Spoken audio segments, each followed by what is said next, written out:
আজকে আপনাদের সাথে দুর্দান্ত স্বাদের একটি ডাল ভুনার রেসিপি শেয়ার করব। এইভাবে একবার যদি ডাল ভুনা করে খান এর স্বাদ মুখে লেগেই থাকবে, এতটাই বেশি মজার হয় এই ডাল ভুনাটা। চলুন তাহলে ঝটপট করে রেসিপিটা আপনাদের সাথে শেয়ার করি। এখানে আমি নিয়েছি হাফ কাপ মসুর ডাল এবং হাফ কাপ নিয়েছি মুগ ডাল। এখন আমি এই ডালটাকে 10 মিনিটের জন্য ভিজিয়ে রেখে দিব। 10 মিনিট পানি দিয়ে ভিজিয়ে রেখে 10 মিনিট পর এই ডালটাকে আমি ভালোভাবে পানি দিয়ে ধুয়ে নিব। 10 মিনিট পর ডালটা আমি আবারও পানি দিয়ে ভালোভাবে ধুয়ে নিয়েছি। এখন এই ধুয়ে নেওয়া ডালটা একটা প্যানে দিয়ে দিব।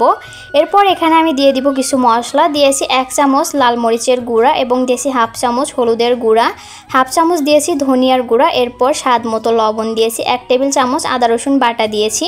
এরপর একটা পেঁয়াজ কুচি করে নিয়েছি, পেঁয়াজ কুচিটা দিয়ে এখন সবগুলো মশলা নেড়ে চেড়ে ভালোভাবে মিশিয়ে নিব। এখানে কিন্তু আমি একটু তেল দেইনি, তেল ছাড়াই সব কিছু একসাথে ভালোভাবে মাখিয়ে নিব। মাখিয়ে নেওয়া হলে এরপর এখানে আমি দিয়ে দিব পানি।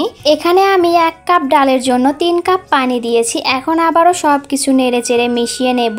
এরপর চুলাটা অন করে দিব। এখন ঢেকে দিয়ে ডালটা আমি রান্না করে নিব। ডালগুলো সিদ্ধ হয়ে গেছে। এখন এখানে আমি আবারও দিয়ে দিব হাফ চামচ জিরা গুঁড়া, অল্প একটু গরম মশলা গুঁড়া এবং হাফ চামচের মতো গোলমরিচের গুঁড়া। এখন আবারও মশলাগুলো ডালের সাথে ভালোভাবে মিশিয়ে নিব। নিয়ে আর কিছু সময় রান্না করে নিব ঢেকে দিয়ে। এরপর এখানে আমি নিয়েছি 2টা সিদ্ধ ডিম। ডিমগুলো আমি আগে সিদ্ধ করে নিয়েছিলাম। এখন এই সিদ্ধ ডিমগুলো এরকম পাতলা করে কেটে নিব। আপনারা চাইলে 2টা 3টা এছাড়া 4টা ডিম দিয়েও এই ডাল ভুনাটা করতে পারেন। আমার কাছে 2টা ডিম দিয়েই পারফেক্ট মনে হয়েছে, আমি 2টা ডিমই দিয়েছি। আমি ডিমগুলো এভাবে কেটে নিয়েছি। এরপর চুলায় একটা প্যান বসিয়ে দিয়েছি। প্যানে দিয়ে দিলাম পরিমাণ মতো সয়াবিন তেল। তেলটা গরম হয়ে গেলে দিয়ে দিব হাফ চামচ আস্ত জিরা এবং 2টা তেজপাতা দিয়ে দিব। এখন জিরা এবং তেজপাতাটা তেলের সাথে ভেজে নিব। এরপর এখানে দিয়ে দিব 1 মুঠো পেঁয়াজ কুচি এবং রসুন কুচি। এখন রসুন এবং পেঁয়াজটা তেলের সাথে ভেজে নিব। পেঁয়াজ এবং রসুনটা যখন হালকা একটু নরম হয়ে যাবে এখন আমি দিয়ে দিব কেটে রাখা ডিমগুলো।